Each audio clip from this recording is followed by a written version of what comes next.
Welcome to the VisualCAM Quick Start tutorial series, brought to you by MecSoft. Today we'll be demonstrating the Mill module. Before we begin, let's talk a bit about the VisualCAD display. When you run VisualCAD for the very first time, your screen may look like this. These windows on the left belong to plugin modules that are currently loaded. For now, let's close all of them. Now, let's begin by launching the VisualCAM Mill module. From the Plugins pane of VisualCAD's home ribbon bar, you will see the VisualCAM main menu. Drop down the menu and pick Mill to load the Mill module. Docked on the left, you will see the Machining browser and the Machining Objects browser. When you first run VisualCAM, these two browsers may be docked side by side. However, you can move them anywhere on the screen that feels comfortable for you. For example, let's move the Machining Objects browser so that it displays under the Machining browser on the left. Simply left-click and hold the title bar of the browser and drag it around on your screen. While doing so, you will see the docking widget display in the background with directional buttons, allowing you to choose screen locations relative to the active window. We'll drag the Machining Objects browser over the Machining browser until the cursor activates the bottom directional button. When the preview of the new location displays, let go of the left mouse button and the browser will move to that location. You can also resize the height and width of each browser, making sure that all the command icons and menus are easily accessible. Now, let's load the part model for this tutorial. From VisualCAD main menu, select Open. Locate the VisualCAM Quick Start folder shown here. Then select the VisualCAD part file named Mill Quick Start Tutorial and then pick Open. Then, from the View toolbar, select the ISO view icon. We will perform the following basic steps in machining this model. First, we will define the machine and the post-processor to use. Then, we'll define the machine setup, including the stock geometry, material, and work zero. Then, we'll create and select a tool to use for machining. We'll create the machining operations, including the feeds, speeds, the clearance planes, and other cutting parameters.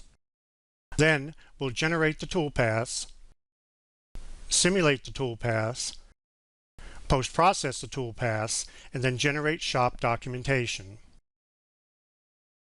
Let's start by defining the machine to use for this job.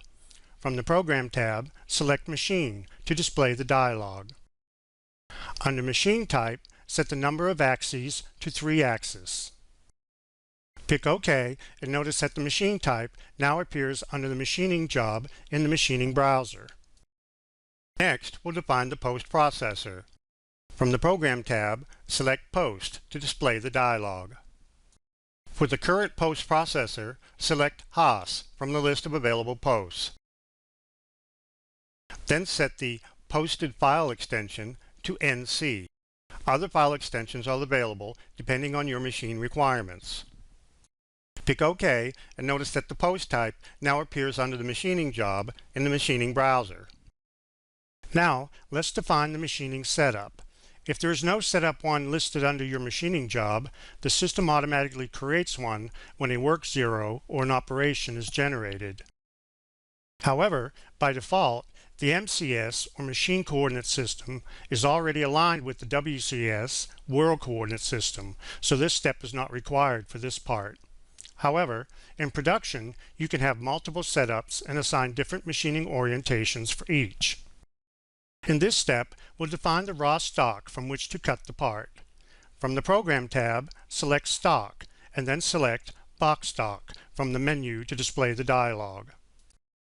Under Dimensions, set the length L to 10.0, width W to 6.0, and height H to 0.125. Note that the stock dimensions you enter here are measured from the corner of the bounding box selected in this dialog. Pick OK and notice that the stock type now appears under the machining job in the Machining browser. If the stock does not display on the screen, select the Stock Visibility icon located at the base of the Machining browser. Once the stock model is created, you can move it in alignment with the part if needed. From the Program tab, select Align, and then Align Stock from the menu to display the dialog.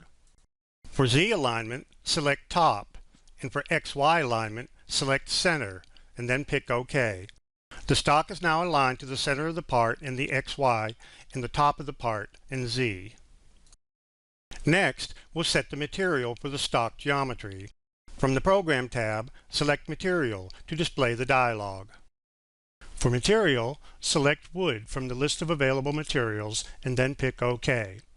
If the material texture does not display on the stock, select the Material Texture Visibility icon located at the base of the machining browser. Now that the stock is aligned to the part geometry, in this step we will establish the work coordinate origin.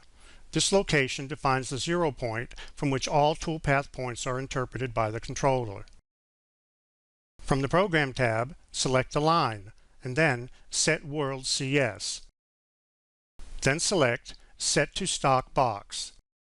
Then set 0 Face to Highest Z and 0 Position to Southwest Corner.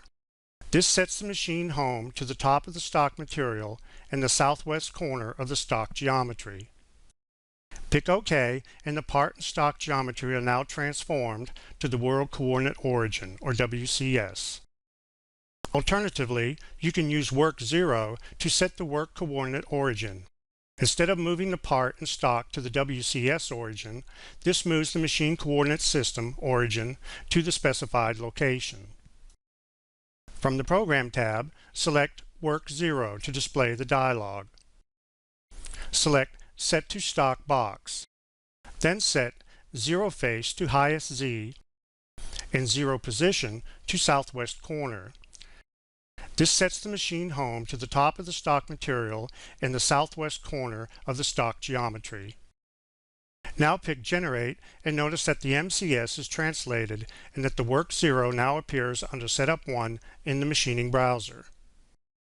To machine the part, we will now create a 1/2 inch flat end mill. From the Tools tab in the Machining Objects browser, select Create Edit Tools to display the dialog. Select the Flat Mill tool icon. Then set tool name as Flat Mill 0.5 in the tool diameter to 0.5. Under the Properties tab, set Material to HSS and set the tool number to 1. Now switch to the Feeds and Speeds tab and pick Load from File to display the dialog. From here, set Stock Material to Wood and Tool Material to HSS. Pick OK, and the computed cut feed rate and spindle speeds are transferred to the Speeds and Feeds tab of the Tool dialog. Now pick Save as New Tool. The tool is created and listed under Tools in Session on the left. Pick OK to close the dialog. Notice that the new tool is also listed under the Tools tab of the Machining Objects browser. Now we're ready to create our first profiling operation. From the Program tab, select 2-axis and then Profiling from the menu of 2-axis operations. This will display the 2 1/2 axis profiling operation dialog. Under the Control Geometry tab, pick Select Curve Edge Regions. The dialog is minimized and allows you to select 3 inside hole features to machine. Select the first region by picking the top edge of the larger center hole. Repeat this step for the 2 smaller hole regions. Press Enter or right-click to end the selection. The 2 1/2 axis profiling dialog comes back up, displaying the selected drive regions. They are also highlighted on the part. Notice that selecting a drive region from the list highlights the corresponding surface edge curve on the part. Now we switch to the Tool tab of the dialog. Select Flat Mill 0.5 under Tools. The 0.5 inch flat end mill is now selected as the active tool. Note that the tool parameters of the currently active tool are always displayed in the status bar at the bottom of the Machining Objects browser. Now switch to the Feeds and Speeds tab. Select the Load from Tool button. VisualCAM will retrieve the feeds and speeds parameters that were set when the tool was defined and associate them with the current operation. Next, we'll switch to the Clearance Plane tab. Set the clearance plane definition to Automatic and the cut transfer method to Clearance Plane. In the automatic mode, VisualCAM will determine a safe Z height for locating the clearance plane. Setting the cut transfer method to Clearance Plane will force all transfer moves to be performed in this predetermined clearance plane. If this dialog is active, the clearance plane is shown on the graphic screen. Now we switch to the Cut Parameters tab to control the cutting. Set the stock to 0.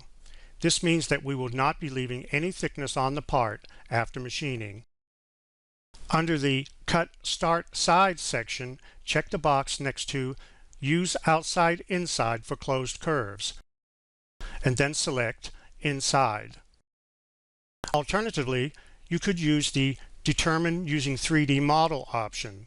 In this case, VisualCAM would use the 3D model to determine which side of the curve to place the cutter for machining. Now, select the Cut Levels tab and set Location of Cut Geometry to At Top. Enter 0.125 for the total cut depth. The cut depth is always set as an absolute value. This automatically sets the rough depth and rough depth per cut to 0.125. Next, we select the Entry-Exit tab. Entry-Exit parameters control how the cutter will engage material as it begins cutting and how it leaves the material as it completes cutting. Set entry and exit motions to none. Now pick Generate. The 2 1/2 axis profile toolpath is generated and the operation is listed under Setup 1 in the machining browser. The toolpath is also displayed in the graphic screen. Note that the display of the toolpath in the graphic screen can be turned on and off by selecting the toolpath visibility icon located at the base of the machining browser. The new toolpath can now be simulated to display the in-process stock model. Switch to the Simulate tab at the top of the machining browser. Under Preferences, uncheck Simulate by Moves and adjust the slider to set the simulation speed and then select Play from the Simulation tab. Additional simulation controls are available on the menu, such as stop, pause, etc. To view the cut model with textures applied, select the Material Texture Visibility icon located at the base of the machining browser. Now, we will turn our attention to machining the outer profile of the part. Again, we will create a simple profile toolpath, this time around the outer periphery of the part. Switch to the Program tab in the machining browser. Select the 2 1/2 axis profiling operation we just created. Right-click on the selected operation and select Copy. Now, right-click again and select Paste. This creates a copy of the operation and places it below the original in the machining browser. Now, right-click on the second operation and pick Edit to adjust its parameters. Pick Remove All under the Control Geometry tab. Now pick Select Curve Edge Regions. Select the top outer surface edge of the gasket and then right-click or press Enter to end the selection. Now switch to the Cut Parameters tab and change the Cut Start Side to Outside. We'll accept all of the remaining parameters and then pick Generate. The new 2 1/2 axis profile toolpath is generated and displayed on the graphic screen. Now, we'll select the new 2 1/2 axis profiling operation, select the Simulate tab, and then pick Play. With the toolpaths complete, we're ready to post-process to an output text file containing G-codes that can then be sent to the machine tool to actually machine the part. Select Setup 1 from the machining browser and right-click and select Post.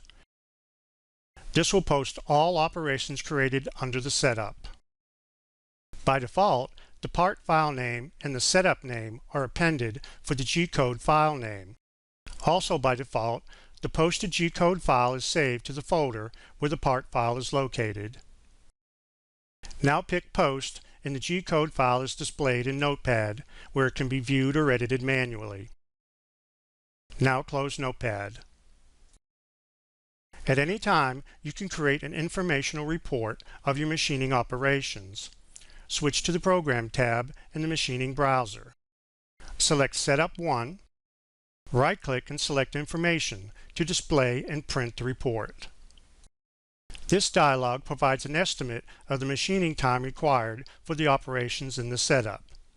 You can perform the same right-click sequence on the machining job to determine the estimated machining time for all setups. Now pick OK to close the information dialog. You can also create a setup sheet by generating a shop document.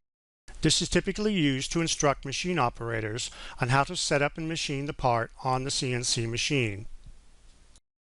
Select Setup 1. Right-click and select Shop Documentation.